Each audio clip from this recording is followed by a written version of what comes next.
नमस्कार दोस्तों, आशा करता हूँ आप सब बहुत अच्छे होंगे। देखिए, आज हम डिस्कस करेंगे 26 से 29 जनवरी का द हिंदू न्यूज़पेपर और पीआईबी का इंपॉर्टेंट करंट अफेयर्स।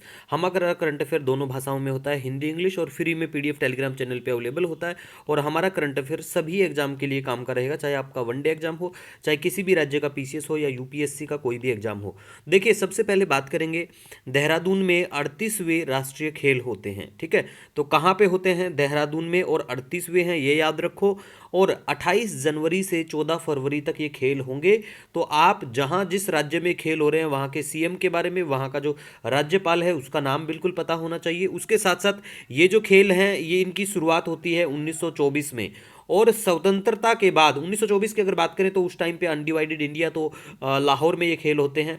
और स्वतंत्रता के बाद पहले राष्ट्रीय खेल अगर बात करें होस्ट करता है लखनऊ। ठीक है, स्वतंत्रता के बाद की बात है ये। और इस बार का शुभांकर है मौली। ठीक है, तो ये आपको पता होना चाहिए कि शुभांकर जो है वो मौली है। और कुल खेलों के बारे में बात करें, टोटल नंबर ऑफ स्पोर्ट्स के बारे में 36 हैं, जिसमें 4 प्रदर्शन खेल हैं। प्रदर्शन खेलों की बात करें उसमें मालखंभ आता है, कलारीपट्टू आती है, राफ्टिंग और योगासन भी आता है।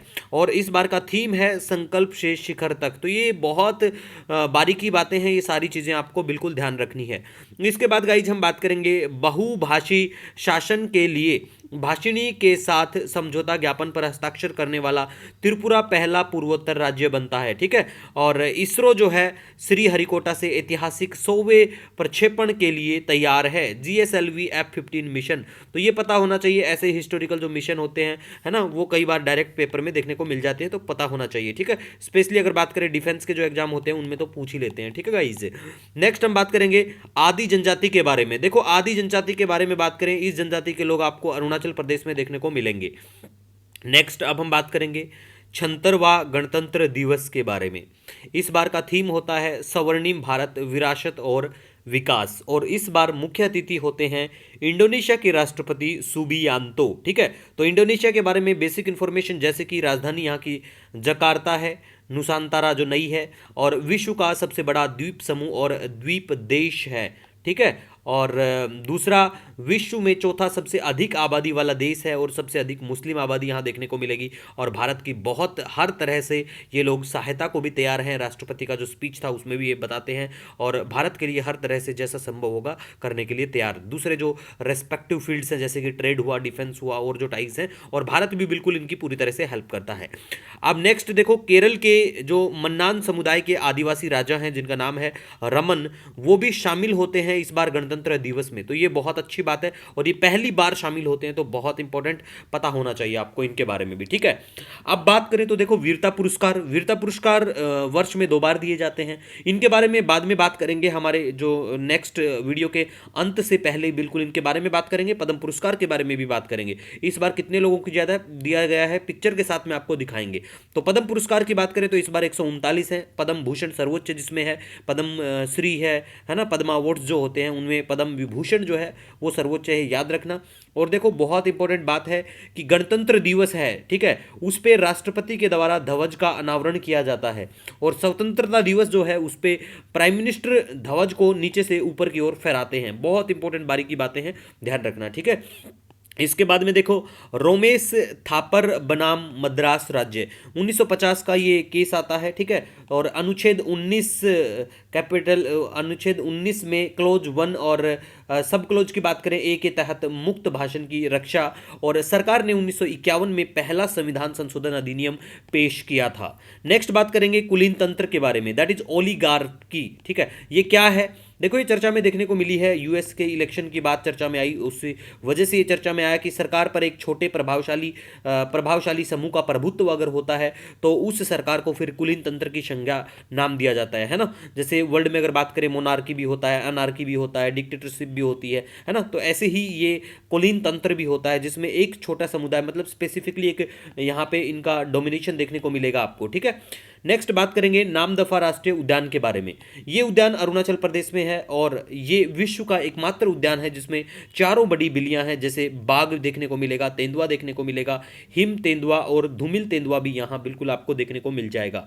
नामदफा राष्ट्रीय उद्यान जो है दक्षिण पूर्व में म्यांमार से घिरा हुआ है, और कमलांग वन्य जीव अभ्यारण्य के साथ साझा सीमा करता है। और हुलाक गिब्बन भी यहाँ पे पाए जाते हैं। ठीक है, हुलाक गिब्बन का जो आयुष्यन का स्टेटस है, कमेंट करके बताओ कि आयुष्यन ने हुलाक गिब्बन को किस श्रेणी में रखा गया। Very important, UPSC has been already asked on question, ठीक है, इसके ऊपर ऑन दिस।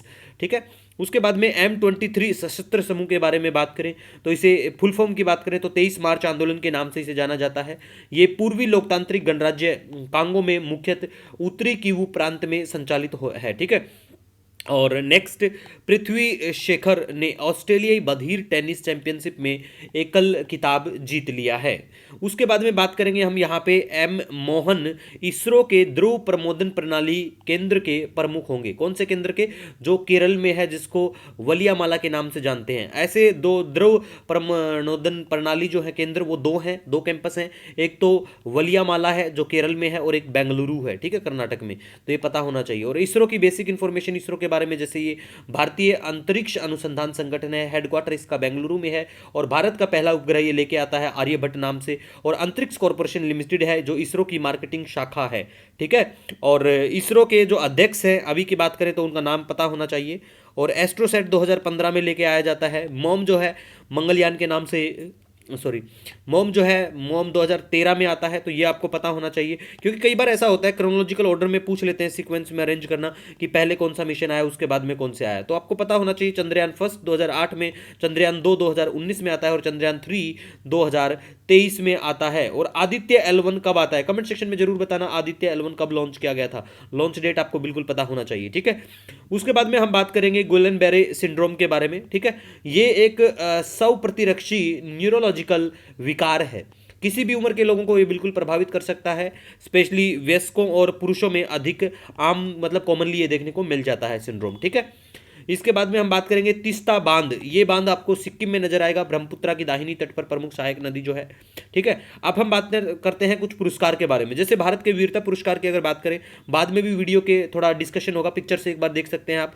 देखो, युद्धकालीन वार टाइम जिसे कहा जाता है, वार टाइम, ठीक है, उसके लिए तो ये पुरस्कार दिए जाते हैं जिनमें वीर लग गया, जैसे परमवीर हो गया, महावीर हो गया। और ठीक है, तो वीर जहां ये लगता है ये चक्कर बिल्कुल हो गए हैं, तो ऐसे करके याद रख लेना। और शांतिकालीन की अगर बात करें तो अशोक चक्र है, कीर्ति चक्र है, शौर्य चक्र है, ऐसे करके। और ये इस बार इनको पद्म विभूषण दिया जाता है। तो ये कितने लोग हैं ये पता होना चाहिए, कौन कौन है। अगर आपके राज्य से कोई आता है तो वो आपके लिए वेरी वेरी इंपॉर्टेंट बन जाता है फिर। ठीक है, अब मैं यहाँ पे यूपीएससी के द्वारा कुछ सवाल है जो खेल जगत से बिल्कुल पूछे गए हैं। तो ये सवाल यूपीएससी के द्वारा 2023 में पूछा गया था और ये भी 2023 में पूछा गया था। ठीक है, तो ये बिल्कुल याद रखा करो ऐसी चीजें। जैसे पहला यहाँ पे है कि मेजर ध्यानचंद खेल रत्न अवार्ड बिल्कुल for the most spectacular outstanding performance के लिए दिया जाता है। और अर्जुन अवार्ड जो है लाइफ टाइम अचीवमेंट के लिए नहीं, 4 साल का इसमें होना चाहिए। ठीक है, द्रोणाचार्य जो गुरु होते हैं, कोच होते हैं, उनको दिया जाता है। तो ऐसे करके क्वेश्चन को बिल्कुल, जो प्रीवियस ईयर क्वेश्चन है मैं हिंदी में भी लेके आऊंगा सीरीज, तो वहां भी आपको आराम से कवर करवा दिया जाएगा। ये सवाल 44वां जो चेस ओलंपियाड भारत में हुआ था उसी से संबंधित है। तो पहला ऑप्शन यहाँ पे यही था कि ये पहली बार भारत में होता है। दूसरा यहाँ पे ऑफिशियल मॉस्कोट का नेम जो है वो थम्बी था। ये दोनों ही ऑप्शन यहाँ पे ठीक है, बाकी ऑप्शन बिल्कुल भी उल्टे हैं, मतलब ये यहाँ पे आएगा और ऊपर वाला ये आएगा। ठीक है, नीचे वाला ऊपर, ऊपर वाला नीचे। ठीक है, और नेक्स्ट हम बात करेंगे अब यहाँ पे पद्म पुरस्कार के बारे में गाइस।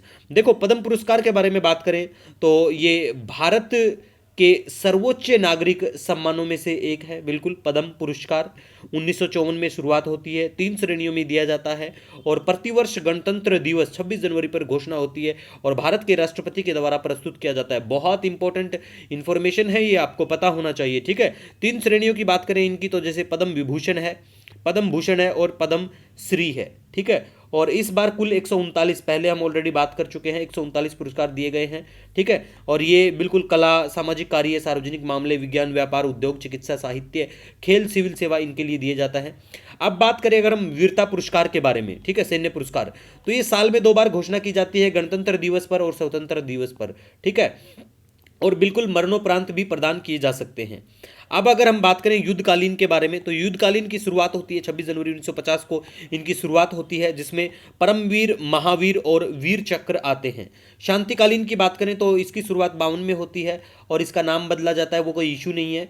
लेकिन ये कौन कौन से, जैसे अशोक चक्र हुआ, ठीक है, अशोक चक्र का बाद में इनके नाम भी बदले जाते हैं। जैसे शुरुआत में अशोक चक्र वर्ग 1, वर्ग 2, वर्ग 3 होता है, लेकिन बाद में अशोक चक्र, कीर्ति चक्र और शौर्य चक्र इनका नाम किया जाता है, नामांकन इनका किया जाता है। तो ये जो चक्र है ये शांतिकालीन है। हैं और ये जो है ये युद्धकालीन है, ऐसा करके चीज़ों को याद रखो। और जो 76वां गणतंत्र दिवस पर 2 कीर्ति चक्र और 14 शौर्य चक्र प्रदान किए गए हैं, ठीक है। और उसके बाद में हम बात करेंगे आईपीएस पीडी नित्या को सर्वश्रेष्ठ चुनावी आचरण पुरस्कार से भी सम्मानित किया गया है। उसके बाद में सुंदरवन पक्षी महोत्सव पश्चिम बंगाल में देखने को मिलेगा। और ध्रुव जो है एडवांस लाइट हेलीकॉप्टर है, ध्रुव बहुभूमिका हेलीकॉप्टर है, नागरिक और सैन्य दोनों में यूज किया जाता है और इसको विकसित किया जाता है हिंदुस्तान एरोनॉटिक्स लिमिटेड के द्वारा। और निर्यात हम लोग करते हैं बोलिविया, इजराइल, म्यांमार, नेपाल और मालदीव को भी, ठीक है। और बेलारूस के जो राष्ट्रपति हैं अलेक्जेंडर लुकाशेंको नाम के हैं, ये राष्ट्रपति होंगे बेलारूस के। और सिनियाकोवा ने 10वां ग्रैंड स्लैम महिला युगल खिताब बिल्कुल जीत लिया है। इसी के साथ फिर से हम आपको कुछ सवाल दिखाते हैं जो खेल जगत से, वो सवाल जो थोड़ी देर पहले दिखाए थे 2023 में पूछे गए थे, और ये सवाल जो है 2021 में डायरेक्ट यूपीएससी के द्वारा खेल जगत से पूछे गए थे। तो मेरे कहने का मतलब साफ साफ ये है कि आप बिल्कुल इग्नोर मत करना खेल की जो न्यूज़ होती है स्पोर्ट्स की, अगर वो कोई जैसे ओलंपिक टाइप में होता है या वर्ल्ड लेवल पे जो खेल होते हैं, जैसे आईसीसी वर्ल्ड टेस्ट चैंपियनशिप है वर्ल्ड लेवल पे होती है, तो ऐसे खेलों को बिल्कुल भी दरकिनार नहीं करना है, बिल्कुल ध्यान रखना है, पेपर में पूछी जाती हैं, ठीक है। ये वाला जो सवाल है 2013 में जो पूछा गया था, ये लोकसभा राज्यसभा से संबंधित ये डायरेक्ट सवाल था, लक्ष्मीकांत में इजीली मिल जाता है, ठीक है। और कोई सजेशन कोई सुझाव हो कमेंट सेक्शन में जरूर बता दिया करो। मिलेंगे नए दिन के साथ। Wish you all the best. जय हिंद।